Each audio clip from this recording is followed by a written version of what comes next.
Ayo kameranya tolong Hadir. dinyalakan. Zaidan, Erlita, Kenzi, Armstrong. Oke, kita mulai ya.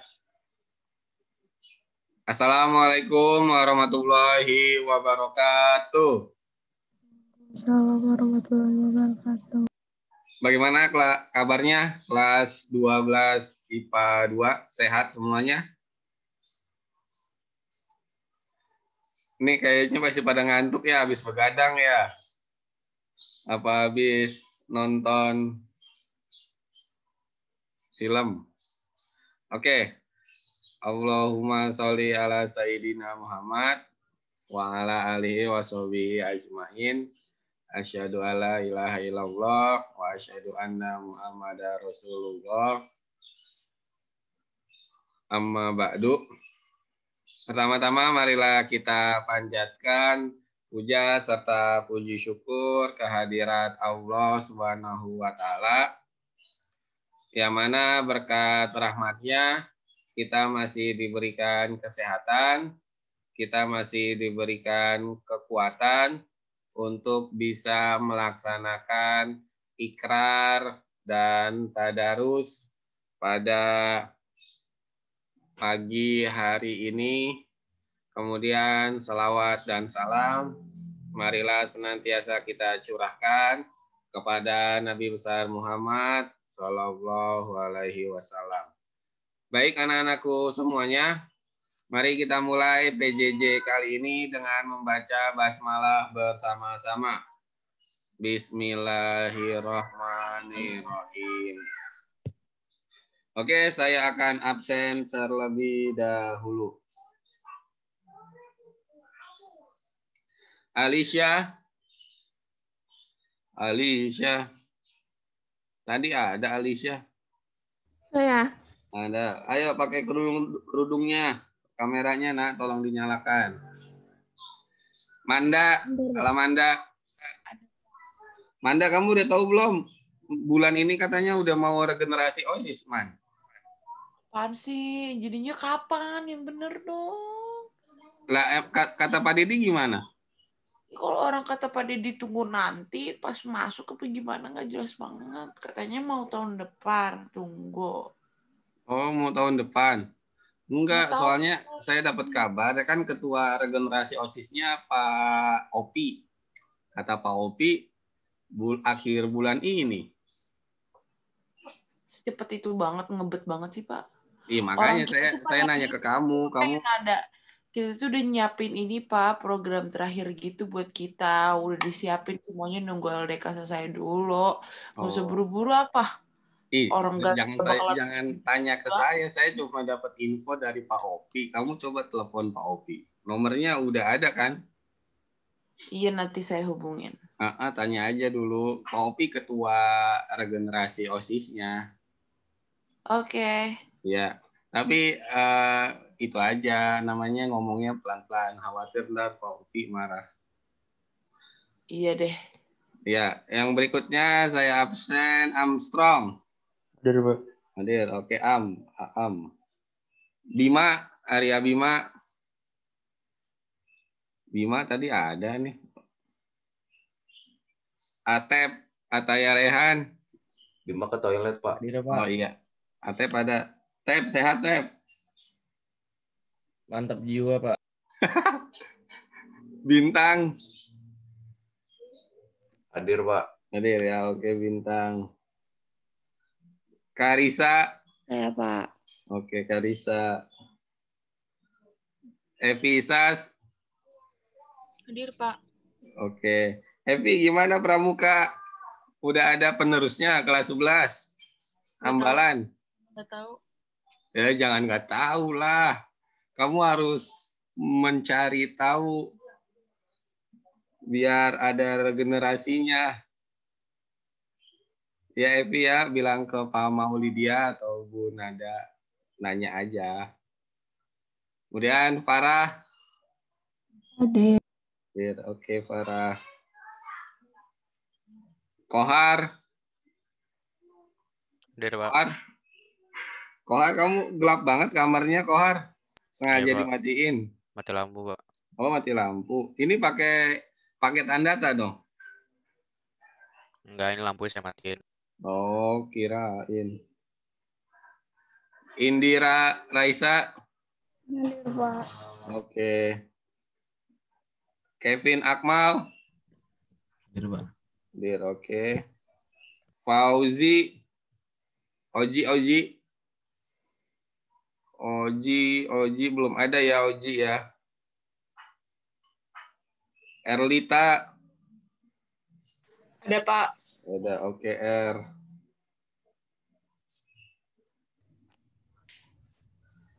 Kenjiro. Hadir, oke. Sakuilek mic-nya masih mati. Zaidan. Hadir, oke. Zahira. Hadir, Pak. Zahira, kamu itu apa namanya?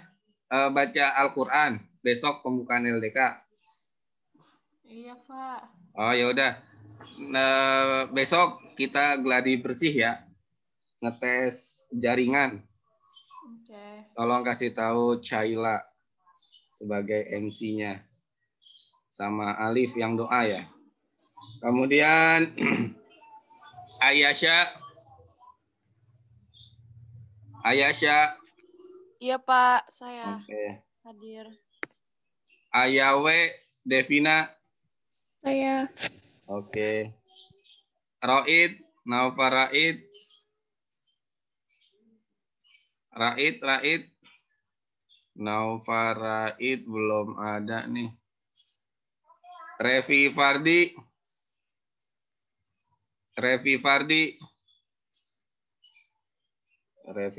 Belum ada. Oke, berarti yang belum ada Revi Fardi, Naufa Raid, Oji. 3 yang belum hadir. Ya, sebelum dimulai, silakan kameranya dinyalakan. Mau saya foto dulu. Atep kameranya. 1, 2, 3. Oke.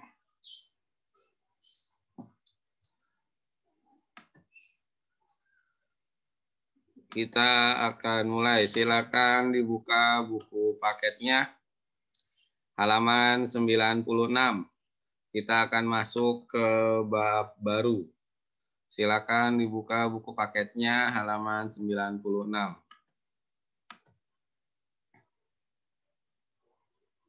Ayo silakan dibuka buku paketnya halaman 96.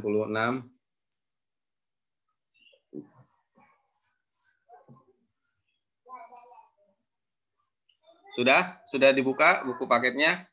Kita masuk ke bab 3. Kita hari ini akan membahas tentang pengaruh kemajuan iptek terhadap NKRI.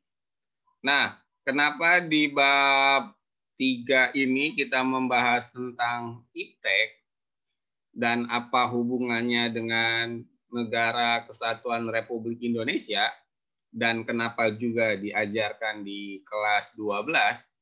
Jawabannya adalah begini. Kenapa di kelas 12 diajarkan tentang pengaruh kemajuan iptek terhadap NKRI? Karena tahun depan kamu sudah mulai memasuki jenjang perkuliahan. Sudah mulai kuliah. Ada yang masuk di fakultas kedokteran, ataupun di fakultas yang diinginkan. Perminyakan, ya. Ataupun di PTN yang kamu inginkan. Nah, ketika kuliah, pasti akan membahas suatu bidang keahlian. Hingga kamu lulus kuliah jadi expert dengan bidangnya masing-masing. Nah, ketika kamu sudah expert, maka otomatis akan mulai dilihat oleh orang lain, bahkan oleh negara lain. Syukur-syukur kamu bisa melanjutkan S2, S3 sehingga menjadi orang yang expert di bidangnya. Ternyata kalau kamu banyak yang mencari, baik individu ataupun negara membutuhkan kamu, maka kamu akan seperti almarhum Pak Habibie. Jadi Pak Habibie itu dia expert dalam hal teknologi, jago sekali. Apalagi dalam membuat, mendesain sayap pesawat terbang. Nah, ketika dia menjadi seorang ahli, maka banyak orang yang menginginkan jasanya Pak Habibie. Bahkan negara Jerman pun menginginkan Pak Habibie untuk menjadi warga negaranya. Tetapi Pak Habibie menolak. Dia masih cinta terhadap Indonesia. Jadi Jerman itu pernah datang ke Pak Habibie, perwakilannya, Menteri Luar Negerinya. Apalagi Pak Habibie kan pernah tinggal di Jerman. Sudahlah Pak Habibie, kamu jadi warga negara Jerman saja. Nanti semua biaya hidup kamu akan ditanggung oleh negara Jerman. Tapi almarhum Pak Habibie menolak. Karena Pak Habibie masih cinta terhadap Indonesia. Nah, hubungannya adalah nanti kalau kamu sudah sukses, sudah jadi orang hebat, jangan sampai melupakan negara Indonesia. Atau bahasa kasarnya, jangan sampai kamu pindah ke warganegaraan. Tetaplah istiqomah dengan negara Indonesia. Karena bisa hebat seseorang itu awalnya dari rumah masing-masing. Hingga bisa menjadi seorang yang hebat. Nah, makanya di kelas 12 ini kita membahas tentang IPTEK, ilmu pengetahuan dan teknologi, agar nanti ketika kamu jadi orang hebat atau ahli atau penemu tidak melupakan Indonesia. Nah, yang berikutnya, ternyata ilmu pengetahuan dan teknologi ini ibarat sebuah pisau. Kalau dipergunakan untuk kebaikan, maka dia akan sangat bermanfaat. Tetapi kalau dibawa ke hal yang negatif, maka imbasnya akan buruk sekali. Contohnya, yang positif itu ya yang tadi saya bilang, kayak internet. Itu positif. Kita bisa melakukan pembelajaran jarak jauh dengan adanya internet. Tetapi bisa juga jadi negatif. Misalkan mencari video 19 detik ataupun video-video yang lain yang berkonten pornografi itu berbahaya. Nah, jadi ternyata IPTEK pun berpengaruh terhadap diri kita. Ya. Nah, kita masuk slide yang kedua, hakikat IPTEK. Jadi, IPTEK itu merupakan ringkasan atau akronim atau singkatan dari kata ilmu pengetahuan dan teknologi. Jadi, ada sebuah kalimat yang disingkat menjadi IPTEK. Kepanjangannya adalah ilmu pengetahuan dan teknologi.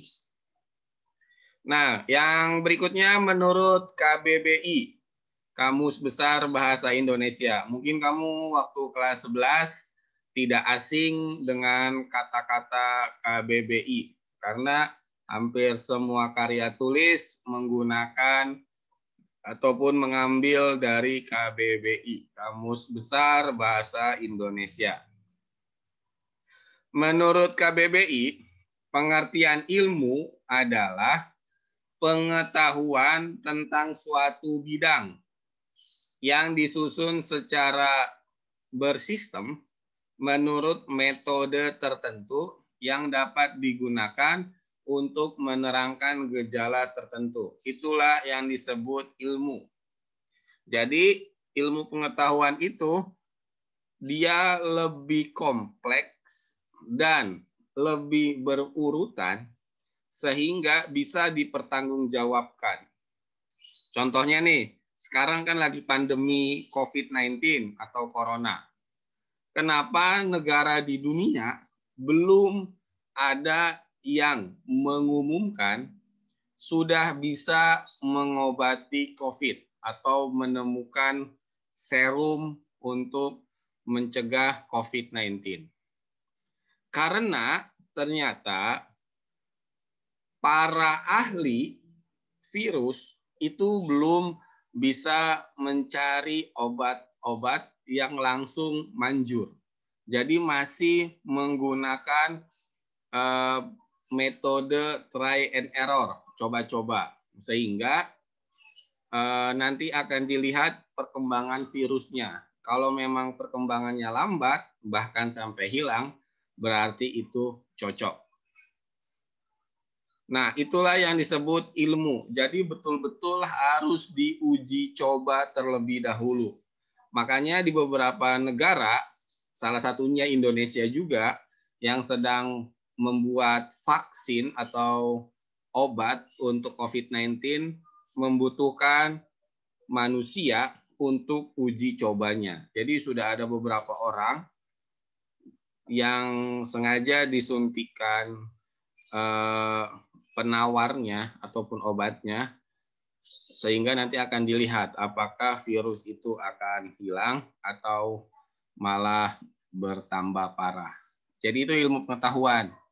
Sekali lagi, ilmu itu pengertiannya adalah pengetahuan yang disusun secara sistematis dan memiliki metode tertentu. Nah, bedanya ilmu sama pengetahuan, kalau pengetahuan itu segala sesuatu yang diketahui. Contohnya begini nih, misalkan Ayawe, Devina, misalkan Devina. Devina dibilangin sama Evi, Devina, gula itu rasanya manis loh. Nah, informasi yang masuk ke Devina itu disebut pengetahuan. Oh, kata Evi, gula itu rasanya manis. Itu baru sebatas pengetahuan.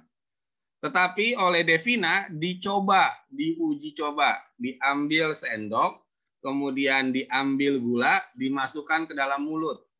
Oh iya, ternyata gula itu rasanya manis setelah saya memakan gula.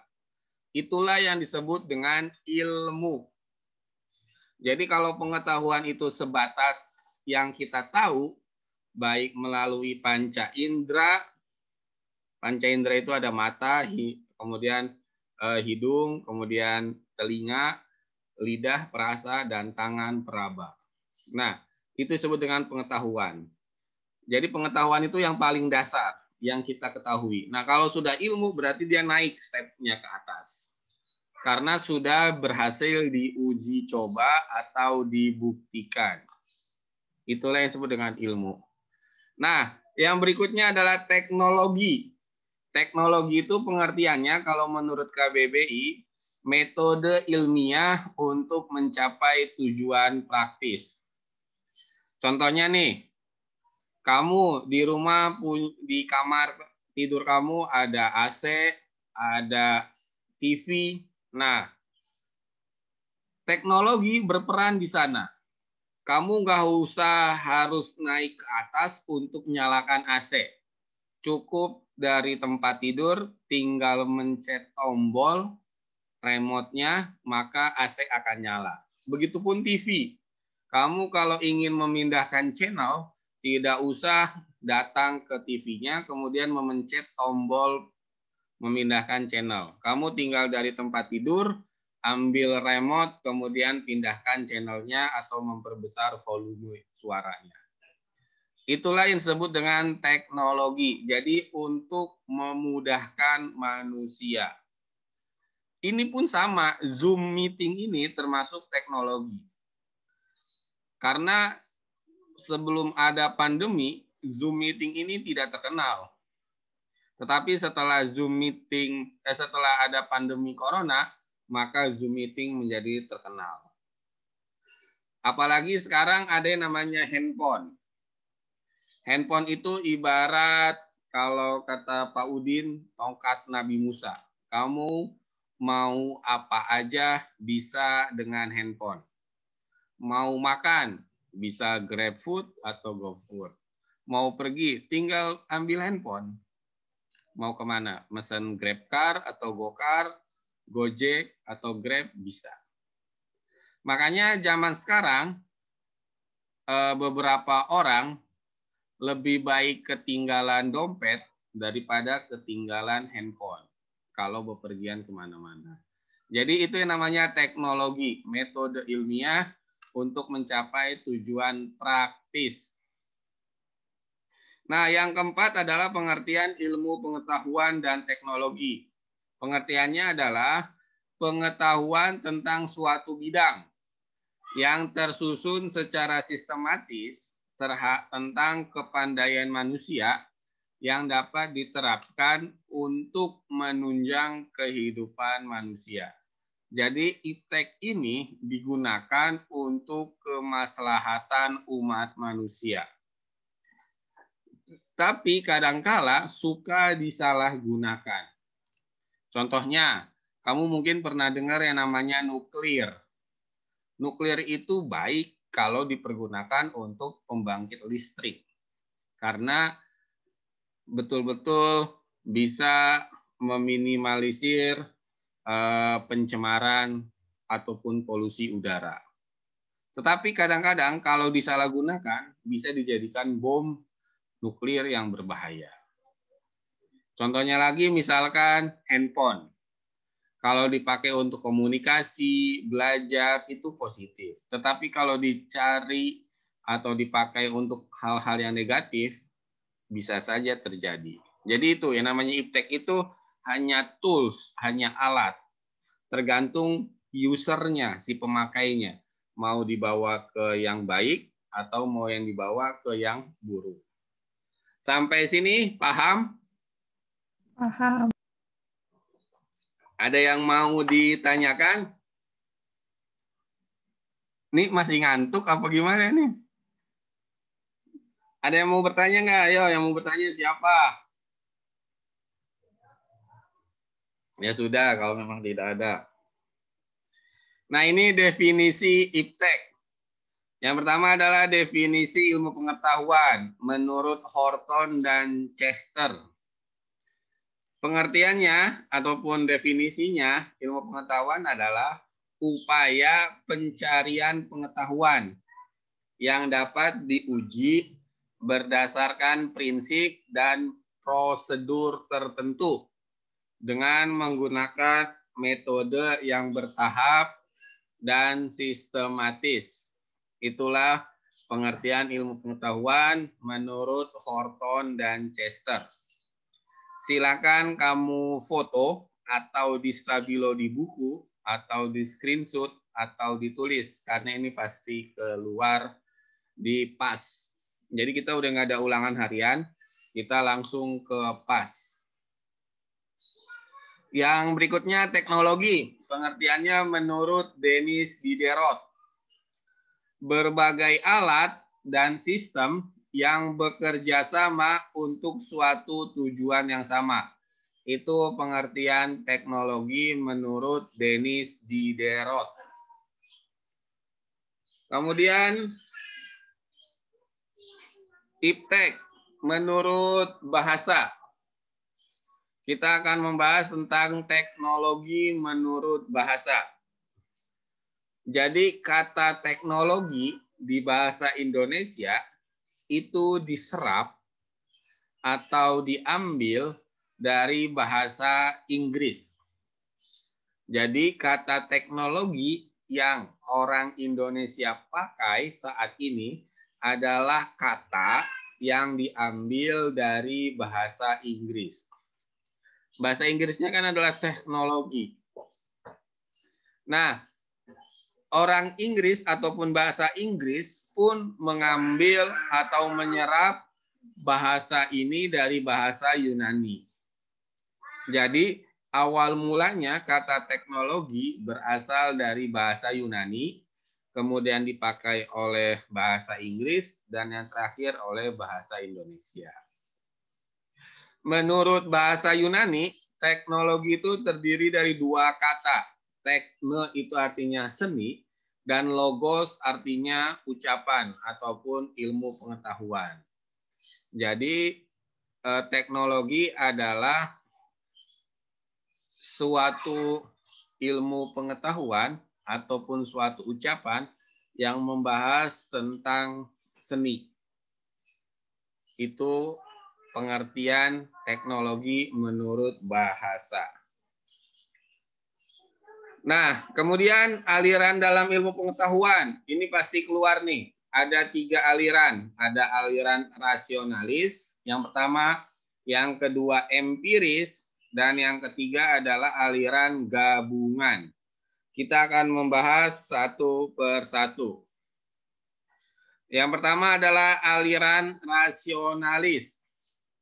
Pengertiannya adalah pengetahuan itu terjadi semata-mata karena rasio.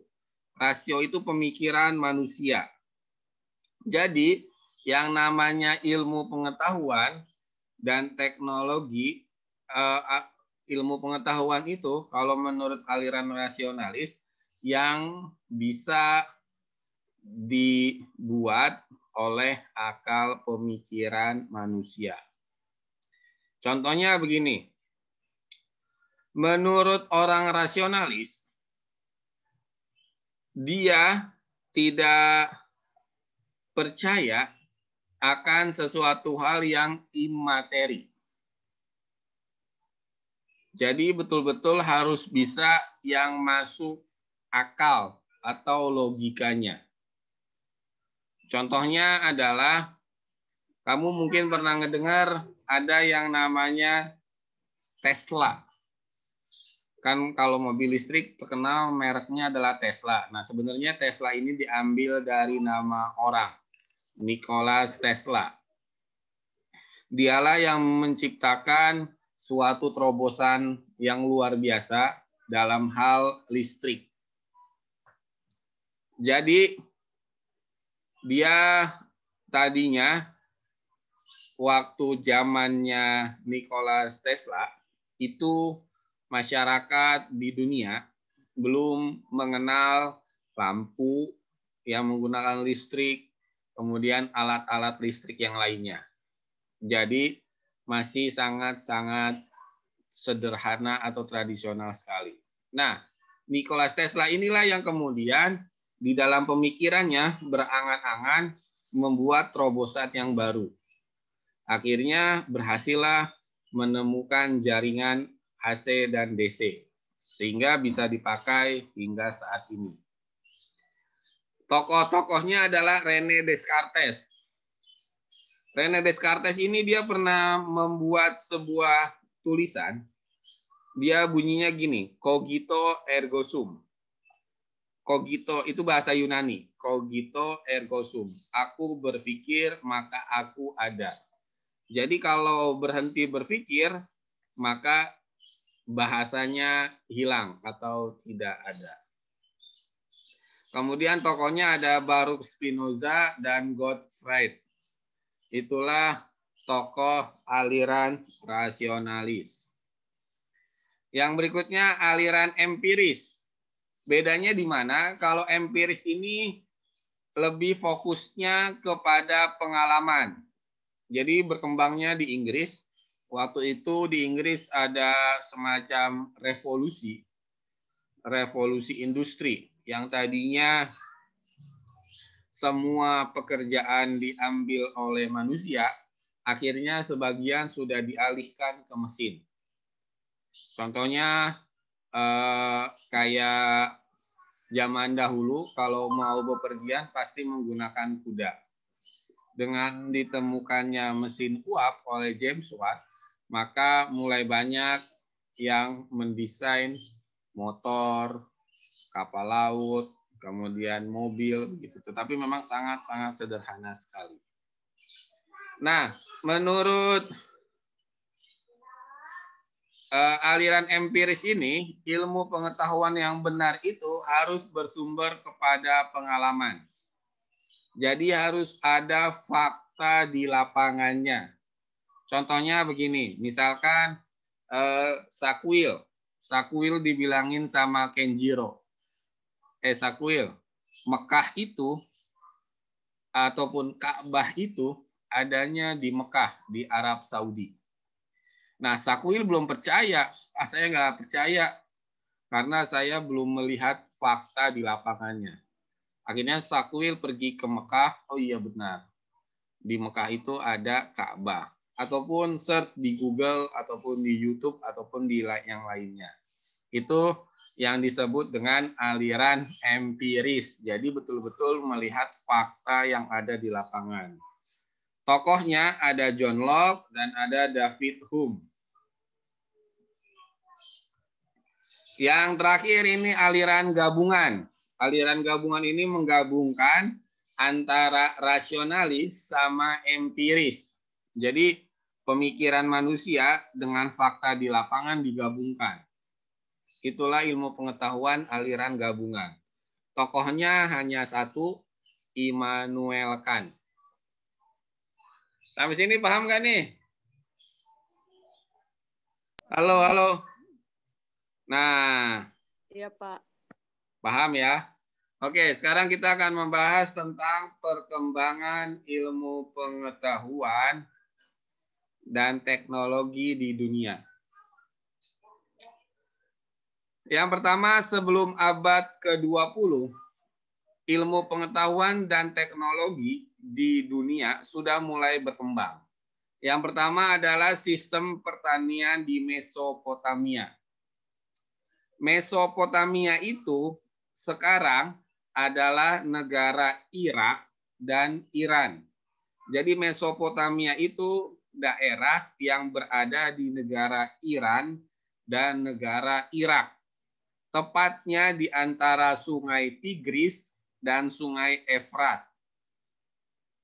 Jadi ada dua buah sungai, Sungai Tigris dan Sungai Efrat. Nah, masyarakat Mesopotamia adalah masyarakat yang pertama kali memperkenalkan sistem pertanian. Dengan irigasi, kemudian sistem pertanian yang menjadi cikal bakal pertanian saat ini. Tetapi masih sangat-sangat tradisional. Contohnya, mereka bercocok tanam tergantung luapan air sungai.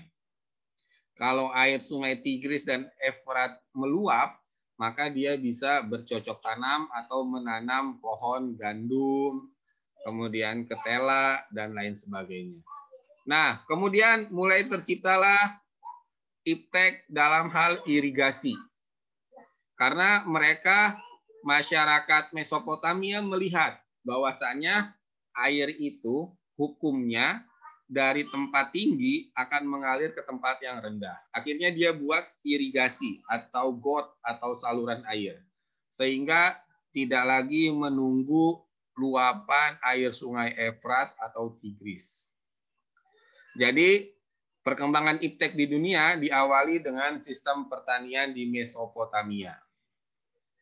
Yang kedua adalah ditemukannya mesin cetak Johannes Gutenberg. Jadi ada seorang yang bernama Johannes Gutenberg. Dialah yang menemukan mesin cetak. Karena zaman dahulu orang itu belum mengenal istilahnya buku. Masih lebih ke arah lembaran-lembaran. Jadi menulis di pelepah pohon ataupun di tanah liat yang dikeringkan atau di dinding. Nah, kemudian ditemukanlah kertas. Akhirnya mereka mulai menulis di atas kertas dengan tinta ataupun dengan arang ataupun dengan warna alami, warna alam. Seperti kalau merah bisa dari darah hewan. Kemudian kalau warna hijau bisa dari tumbuh-tumbuhan gitu. Nah, kemudian mereka mulai mengenal kertas dan menulis kertas. zaman dahulu sebelum abad 20, orang kalau ingin membuat buku itu harus disalin, ditulis tangan sendiri. Jadi kalau ingin membuat satu buah buku itu bisa sampai berminggu-minggu, paling cepat 1 bulan sampai 2 bulan. Jadi betul-betul ditulis tangan. Nah, akhirnya Johannes Gutenberg berpikir kalau seperti itu tidak akan cepat dalam hal pembuatan buku. Akhirnya dia mendesain atau membuat mesin cetak.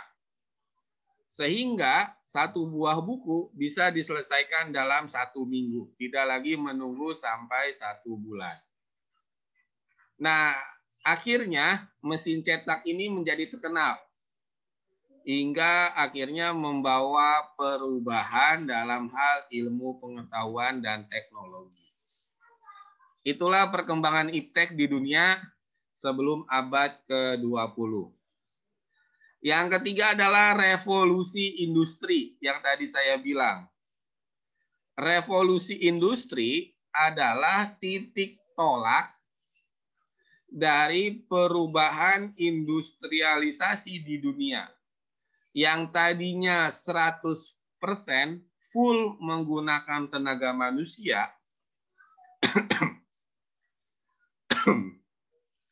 dengan adanya ditemukannya mesin uap, maka tenaga manusia itu mulai dikurangi.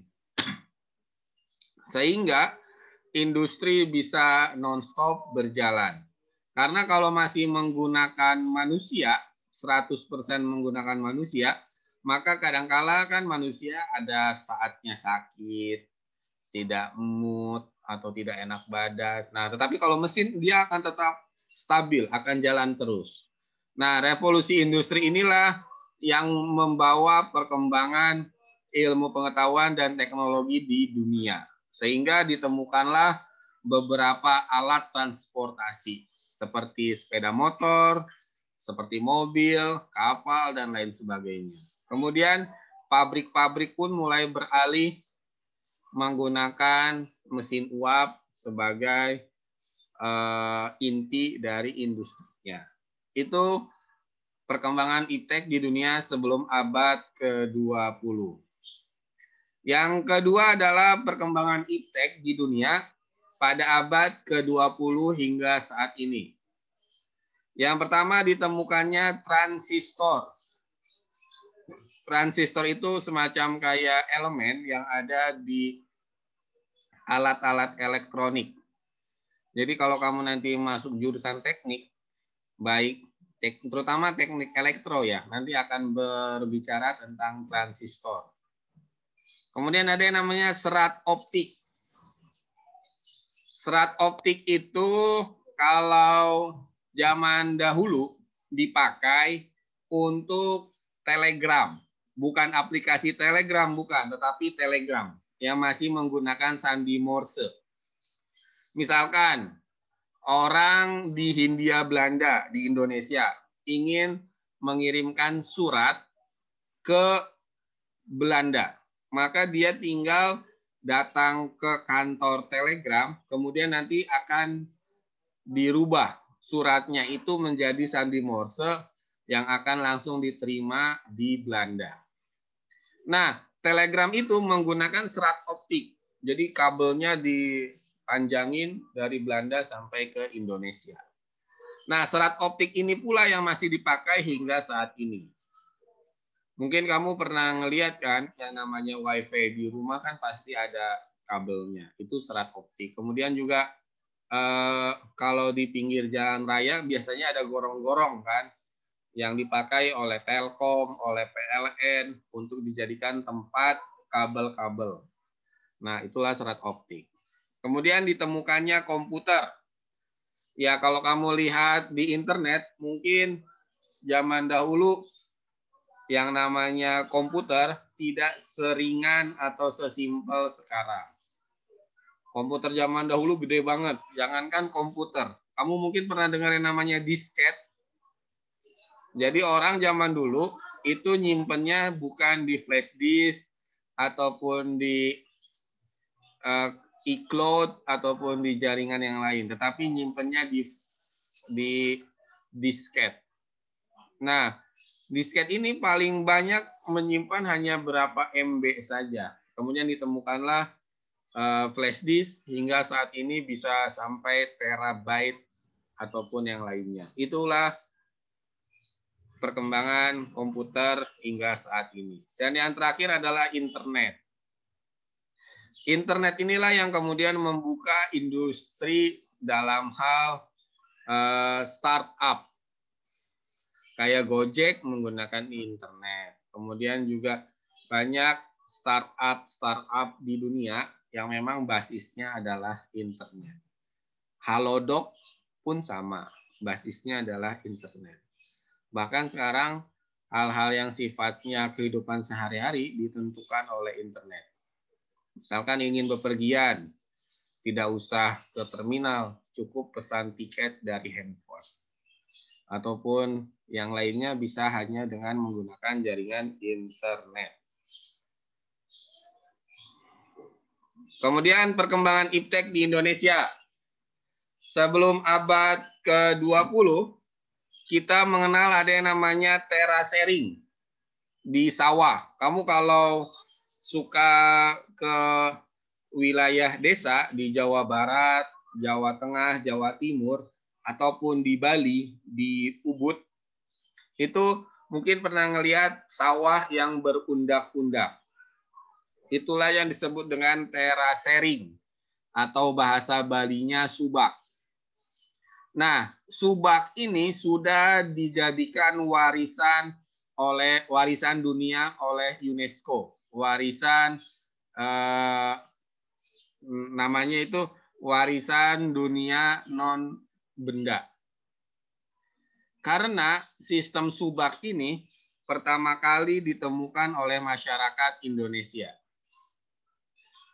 Jadi orang kalau ingin bertani di sawah tidak lagi menunggu musim hujan. Dia cukup mencari mata air di atas gunung, kemudian dialirkan ke sawah, nanti sawah bawahnya juga akan dialirkan terus. Itu namanya terasering. Kemudian sistem navigasi bintang atau astronomi. Kamu mungkin pernah tahu yang namanya suku Bajo. Suku Bajo itu suku laut yang ada di Indonesia. Jadi dia tinggalnya betul-betul di atas laut. Hampir sama kayak film Moana. Jadi kalau untuk melihat arah utara, timur, ataupun barat, ataupun selatan, tidak menggunakan kompas. Cukup hanya melihat rasi bintang. Misalkan rasi bintang utara, oh berarti itu arah utara. Rasi bintang selatan, oh itu arah selatan. Kamu kalau nonton film Moana pasti tahu bagaimana sistem navigasi masyarakat zaman dahulu. Itu pun termasuk perkembangan iptek di Indonesia. Kemudian ada yang namanya tradisi membatik. Membatik ini pun termasuk perkembangan iptek di Indonesia. Karena memang dari zaman dahulu sampai sekarang, tradisi membatik ini masih tetap lestari.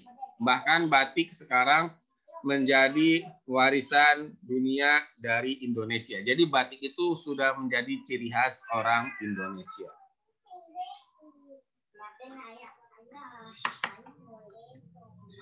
Kemudian perkembangan iptek di Indonesia pada abad ke-20.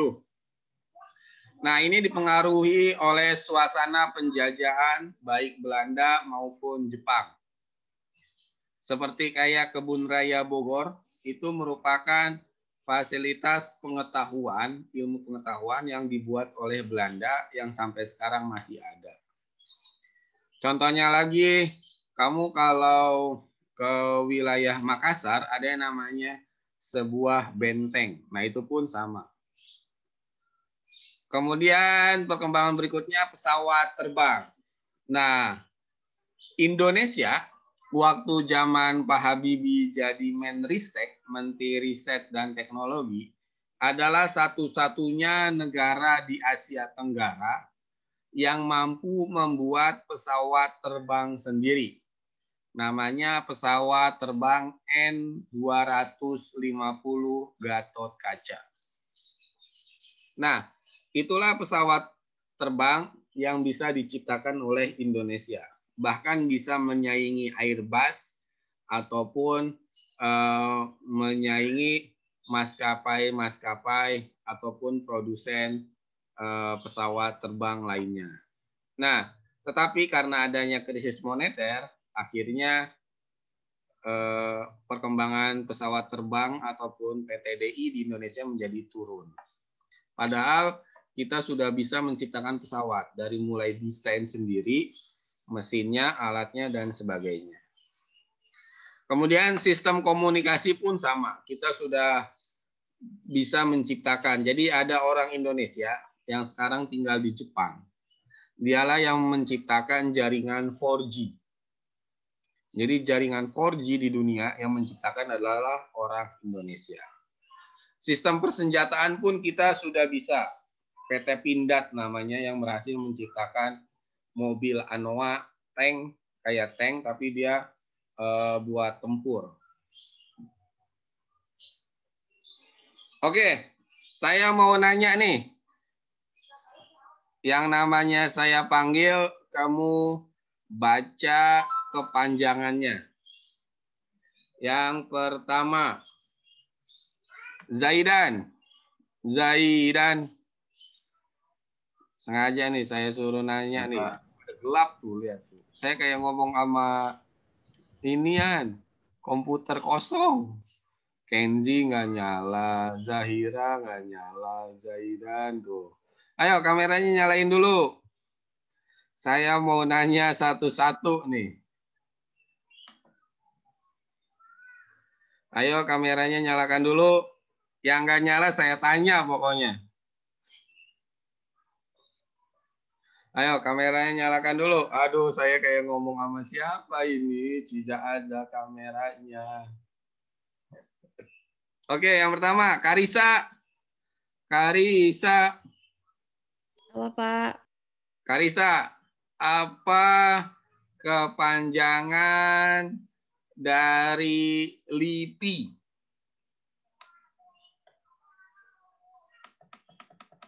Apa kepanjangan dari LIPI? LIPI, 23 Agustus 1967. Apa kepanjangan dari LIPI? Ayo. Lembaga Ilmu Pengetahuan. Yang lengkap. LIPI, Indonesia. LIPI. Ulangi lagi, kepanjangan dari LIPI apa? Lembaga Ilmu Pengetahuan Indonesia. Oke. Yang berikutnya, Zaidan. Iya, Pak. Kepanjangan dari 8. 8. Kepanjangan dari 8 apa? Lembaga Penerbangan dan Antariksa Nasional. Oke, Lembaga Penerbangan dan Antariksa Nasional. Yang berikutnya, Ayasha. Ayasha, halo. Ya, Apa kepanjangan dari Bako Surtanal? Apa, Pak? Ini nih yang saya blok. Bako Surtanal. Bentar, Pak, bentar. Ayo, apa kepanjangan Bako Surtanal? Artinya tuh apanya, Pak? Oh, Kepanjangan. Badan Koordinasi Survei dan Pemetaan Nasional. Oke, itu Bako Surtanal. Badan Koordinasi Survei dan Pemetaan Nasional. Yang berikutnya, saya ke Atep. Atep. Atep. Atep. Ataya Rehan. Iya, Pak. Apa kepanjangan BPPT? Itu, Pak. Pengkajian dan Penerapan Teknologi. Oke, Badan Pengkajian dan Penerapan Teknologi. Yang berikutnya, Alicia. Alicia. Alicia kemana nih? Alicia masih tidur ya? Alicia, di mana kamu? Alicia. Ini lagi mandi apa lagi makan nih? Alicia. Halo. Ya udah deh, nggak ada nih Alicia. Ke Erlita. Iya, Pak. Bentar. Apa kepanjangan dari Puspitek? Pusat Penelitian Ilmu Pengetahuan dan Teknologi. Oke, ya. Puspitek itu kepanjangan dari Pusat Penelitian Ilmu Pengetahuan dan Teknologi. Yang berikutnya, saya mau ke Bima. Arya Bima. Bim, Pak. apa Ya. kepanjangan dari LBN? LBN Lentera Bumi Nusantara bukan, Pak? Apa? Ya sih, terus Pak. Ada di buku paket. Bentar, Pak. Ya, LBN. Apa kepanjangan dari LBN? Lembaga Biologi Nasional, Pak. Oke, Lembaga Biologi Nasional. Yang berikutnya saya mau ke Manda. Halo Manda. Manda, di mana kamu? Ini. Kenapa, Pak? Apa kepanjangan LGPN, Manda? Nggak tahu. Lihat di buku atau lihat di internet ada LGPN. Ada di halaman 103. Apa kepanjangan LGPN? Lembaga Geologi dan Pertambangan Nasional. Oke. Yang berikutnya saya ke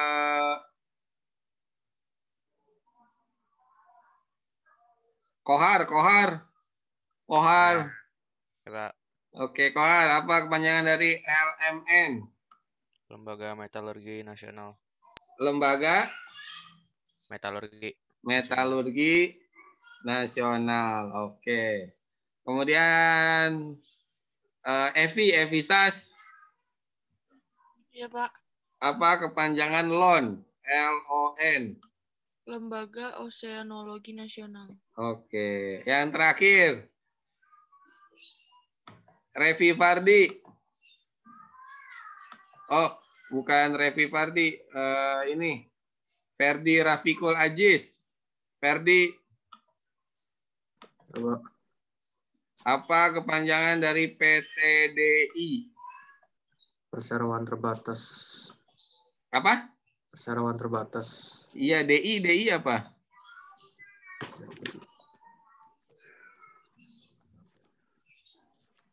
PTDI.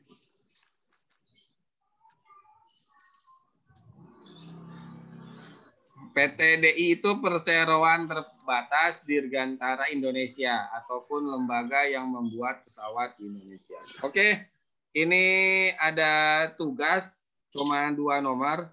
Silakan kamu foto. Karena sudah jam 8.30, silakan difoto. Tugas yang nomor 1, sebutkan 5 nama penemu di dunia. Terserah mau nemuin apa aja. Sama hasil temuannya. Yang kedua, sebutkan 5 nama penemu di Indonesia. Sama hasil temuannya apa aja. Jadi hanya itu aja tugasnya. Silakan difoto, kemudian dikirim ke WA saya. Sudah difoto? Udah, Pak. Oke. Dari saya cukup sekian. Saya mohon maaf. Ini hostnya akan saya kasih ke Manda lagi. Mari kita tutup dengan membaca hamdalah bersama-sama. Alhamdulillahirrabbilalamin. Subhanakallahumma wa bihamdika. Asyhadu an la ilaha illa anta astaghfiruka wa atubu ilaik. Terima kasih. Wassalamualaikum warahmatullahi wabarakatuh.